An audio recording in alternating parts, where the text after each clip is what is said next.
I'm Tony Stewart. I'm Rusty Wallace. I'm Bubba Wallace. I'm Joey Logano. I'm Darren Pittman. I'm Ricky Stenhouse Jr. And this is 3 Wide Life. Hey guys, I'm Megan Kolb, and welcome to a brand new episode of 3 Wide Life.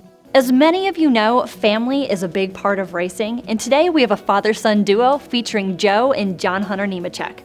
To kick off the show, we have our very own Erin Evernham sitting down at the Nemechek shop with John Hunter.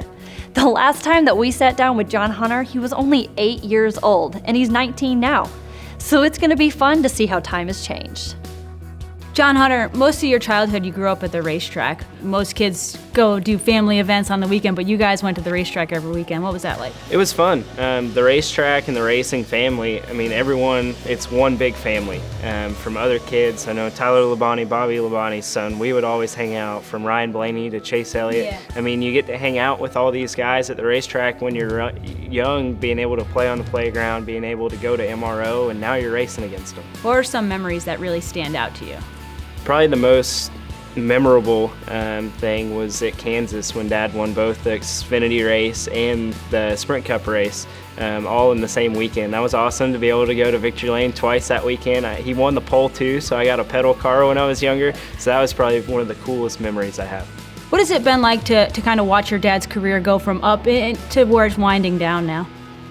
Very cool, to say the least, to see what he's accomplished in his past. And then when I was younger, I know he had a lot of Xfinity Series wins around 01, 02, 03. Yep. So it was very cool to be a part of those. I don't remember all of them, but being able to go back and look at pictures and talk to him about the memories that he had from what happened during the race. And now with me driving, I can relate to that compared to when I was younger, I couldn't. And some kids who grow up at the racetrack end up not wanting anything to do with it, or even someone like, Mark Martin's son, who at some point just got burned out. Have you always had a love for racing? I have. I've always had a love for racing. I didn't know exactly what type of racing I wanted to do until I was about 13 years old. I got back in a stock car from motocross. I tried every aspect of racing. If it had a motor on it, I was either getting on it or getting in it to be able to drive it. You mentioned earlier when we were talking that you had a quarter midget when you were 3 years old. When was your first race? I was 5 years old. So I started driving when I was 3, driving go-karts around the shop, in the parking lot, running around Jersey barriers, setting up tracks. Dad actually got one that was stretched that he could fit in, and he'd go out there and race me. So he's definitely taught me a lot from the time that I was 3 years old getting in my first quarter midget. Around 13, 14 years old, I got off motocross bikes and got in an Allison Legacy car. Started running those, started winning races, and you can't beat the joy of victory. And being able to go and race those and have fun and being able to learn and be able to go to the racetrack, that's what I wanted to do. That's kind of a unique way to get where you are now of running motocross. Is there anything that you think you learned during those years racing two wheels that have helped?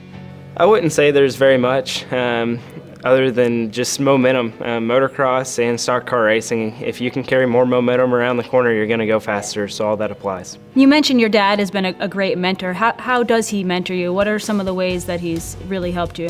Well, from when I was young, he was able to go to the racetrack with me when we would go for practice days. He'd kind of tell me lines, tell me characteristics of racetracks.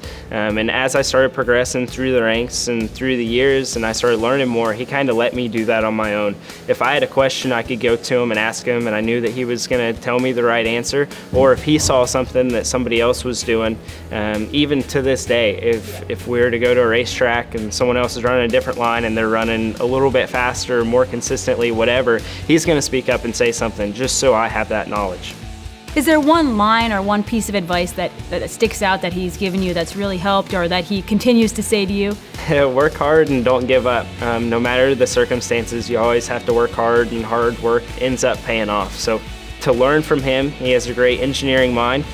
Being in the shop every day with him, just going over race car parts to designing new things to being in the machine shop with him. His head is filled with a lot of knowledge, so it's always fun to be able to pick his brain. And you're really involved with your team, and I'm sure you're aware of finances and everything that goes with it. Do you think that's a burden to your career, or do you think that's helped you appreciate more where you've gotten? I wouldn't say it's a burden. It hurts a little bit more than it helps, but overall it's made me appreciate what I have.